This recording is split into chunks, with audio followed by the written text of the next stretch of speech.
It was a totally different world, right? So it was very slow. A lot of media was bought up front. It wasn't very complex, right? So we had a couple of traditional channels, right? TV, radio, print.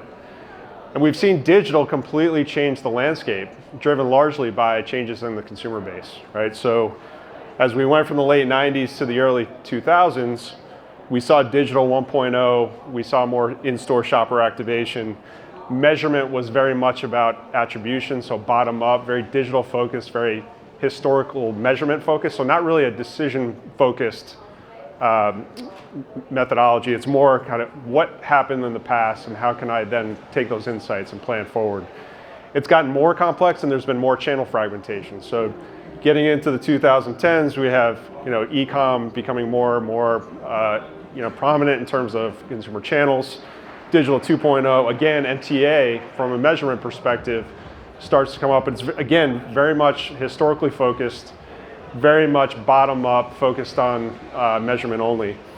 And now we're in what I'm calling the roaring 20s, and this is driven in large part by Gen Z and the changes that we're seeing in media consumption, right? So we have retail media networks. Every retailer out there has a media network.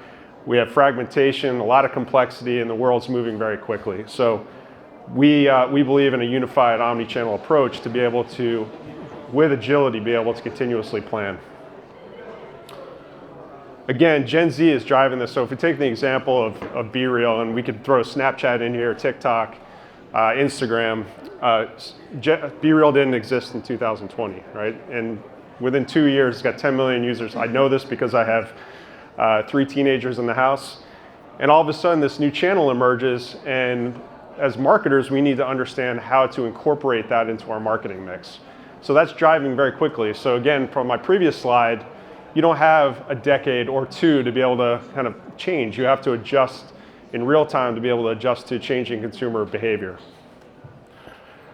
And what if the world changes, right? So you build a marketing plan, you think you have it all set, you've reached your consumer in the right channels, and then all of a sudden you have a 100-year pandemic, you have inflation, you have supply chain disruption, a new competitor comes into the market, and it throws your marketing plan completely out the window. I've lived through this. So before I started Keen back in 2010, I was a brand marketer in the food industry. 2008, Great Recession, I was managing the V8 portfolio at the Campbell Soup Company. I just spent about a year repositioning the brand and coming up with a new campaign. Again, very old school, again, dating myself. And we set the new campaign, we launched the new campaign, we think it's going pretty well, we're seeing positive consumption growth out of the campaign, and all of a sudden, all the markets fall apart and the Great Recession hits us. At that point, no one wanted to buy $4 juice, right? So we had to completely rethink all of our marketing. We're getting a lot of pressure from senior leadership that, hey, the campaign's not working. Marketing gets all the blame when things aren't working and all the praise when things are working. But in this case, we knew that it was, again, a 100-year economic event that was impacting the business.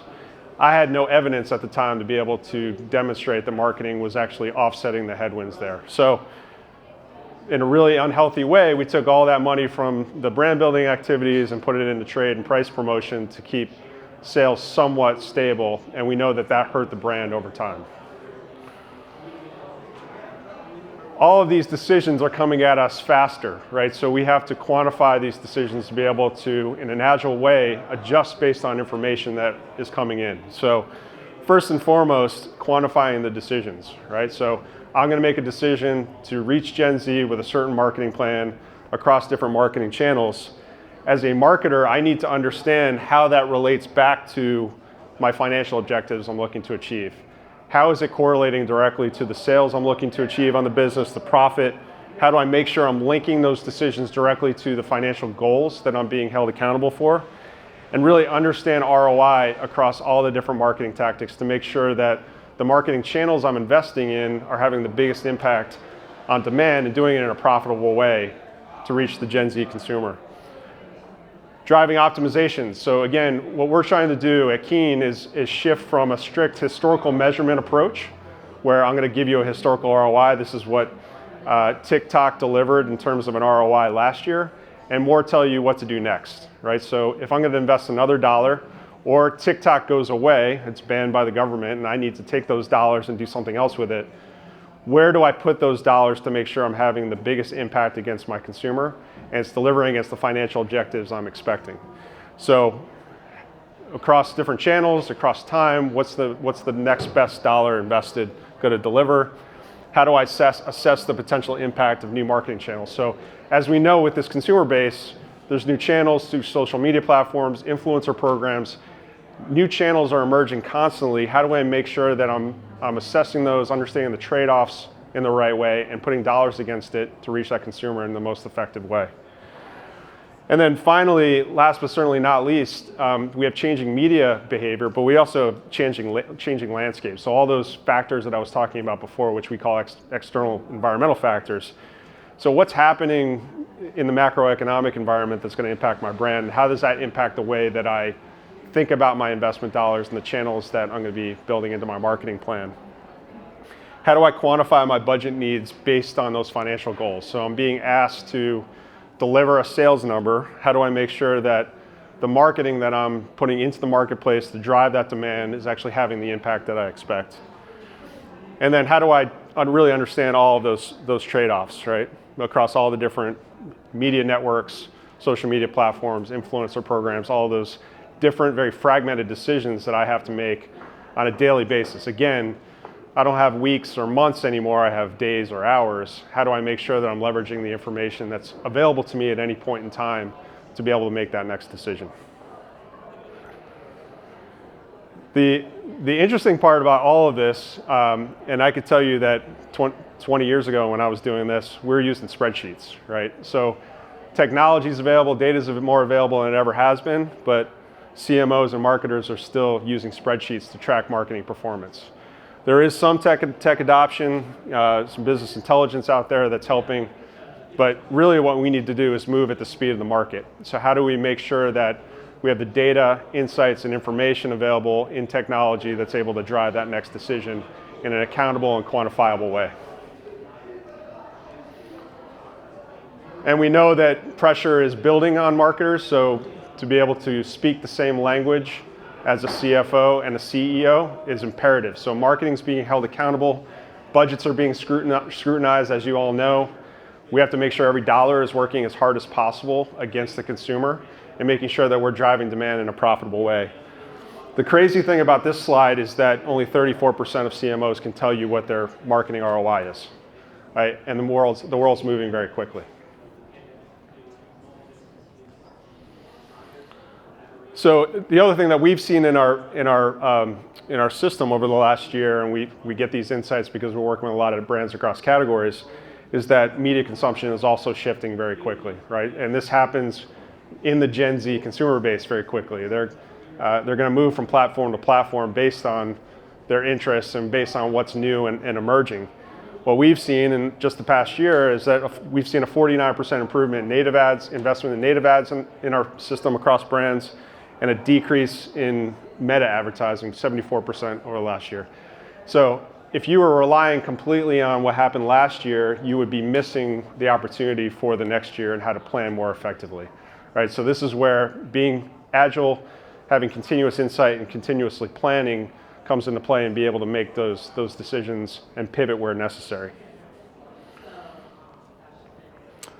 So what does the future look like? So in the old days with MTA, historical marketing measurement, it was about custom analytics. It was data scientists that were looking at all your data. It takes months to develop an analysis to tell you what worked last year, right?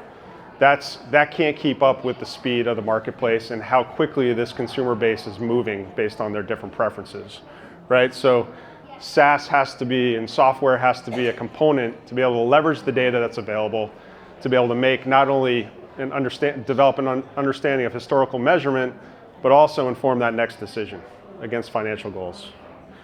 That drives real decision support, right? So it's not just about measurement, and we have a lot of conversations with prospects and clients about this. It's great to know what happened last year, and you should spend about 5 minutes on that. What's more important is leveraging that information to make the next decision. So how do I take a 80-cent ROI in TikTok and make it $1.20 or $1.50, right? How do I make sure that I'm driving continuous improvement and really understand that from an omni-channel perspective?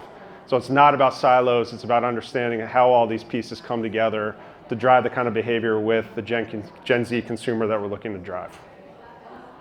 And it is about speed, right? We talked a lot about how the market moves quickly, it's moving even faster, it's more fragmented, it's complex. And if you don't have clarity on what's working and what's not at any point in time, you're wasting dollars. So at the end of the day, it's really about making sure that you understand the impact of every dollar that's being invested and how that's impacting your top and bottom line. And that's where we come in. So we've developed a system that leverages all the data and information that's available. We have our own proprietary information around how marketing is performing against the Gen Z consumer. We feed that into our software, and it gives us an understanding in real time of marketing performance, ROIs, and contributions by marketing channel across the entire continuum and across time. So we could tell you seasonality and how that impacts all your business as well. It's fast and iterative, so it keeps up with the speed of the market. So every time new data is available, you can append that new data and you have a new view into how marketing is performing. And better yet, it's informing the next decision. So here's what's happened in the last month or the last quarter. What do I do now based on what I'm seeing in the marketplace and what the data signals are telling me? So it is a marketing measurement solution that gives you future planning. It's delivered in software in real time. It's comprehensive, omni-channel across your entire marketing spectrum. And it's giving you a predictive and prescriptive plan that you can go execute and understand in real time. So thank you. We would love to talk to you. We are out in booth 10. There's a bunch of folks that are in our costumes, so you'll be able to track us down. So we'd love to have a conversation.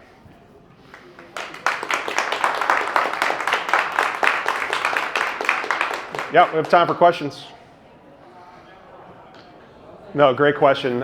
So the question is, how do you make sure that you're aligning goals with budgets and making sure that you can sell in the right plans to set the right expectation? I think at the end of the day, it's about being able to scenario plan and connect your marketing plan to the financial outcomes.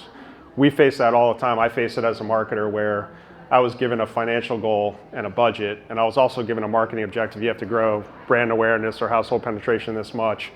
And without being able to simulate and understand how much that marketing budget's going to be able to get you in terms of top and bottom line, short-term revenue, long-term value, which our system can do, you're not able to have that constructive conversation.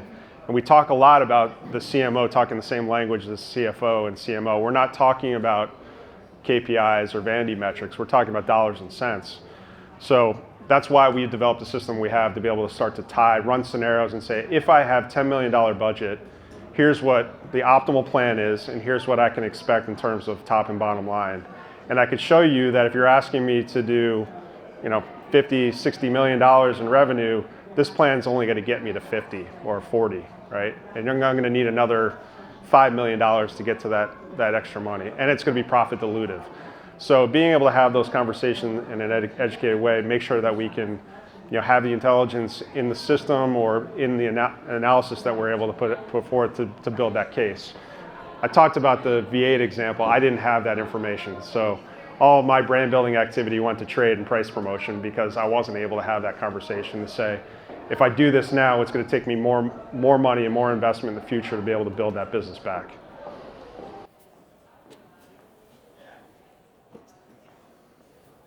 Obviously, you pull in internal data for decision making. What about the external data? Where does that get pulled from? Is that a secret, or do you have to share some of those? No, we pull it from, we'll pull it from the client. If there's data sources, for some of the categories, any seasonal data that we have, macroeconomic data, all of that comes into play. Competitive activity, we have our own data sources around competitive spend in some categories.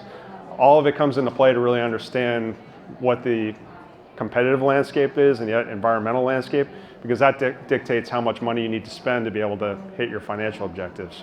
But we're data agnostic, so we're pulling data based, and we're customizing the development of the models based on the business. So we'll pull the right data into the system, source it from the right areas to be able to influence that.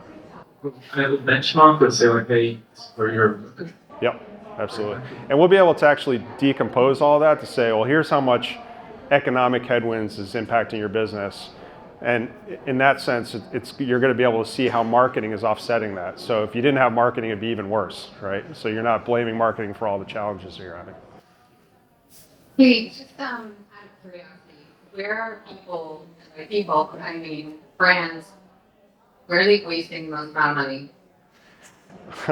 It depends on the brand. I know it's a wishy-washy answer, but what we find, and one of the things that we do in our system is we optimize across marketing channels or marketing tactics and time, right? So what we find a lot of times is that marketers overspend during high seasonal periods and overstack their marketing against certain high seasonal purchasing periods. So Amazon Prime Day as an example. Everyone wants to throw all their dollars into this one day, and what we find when we're able to do the analysis is that it's extremely unprofitable.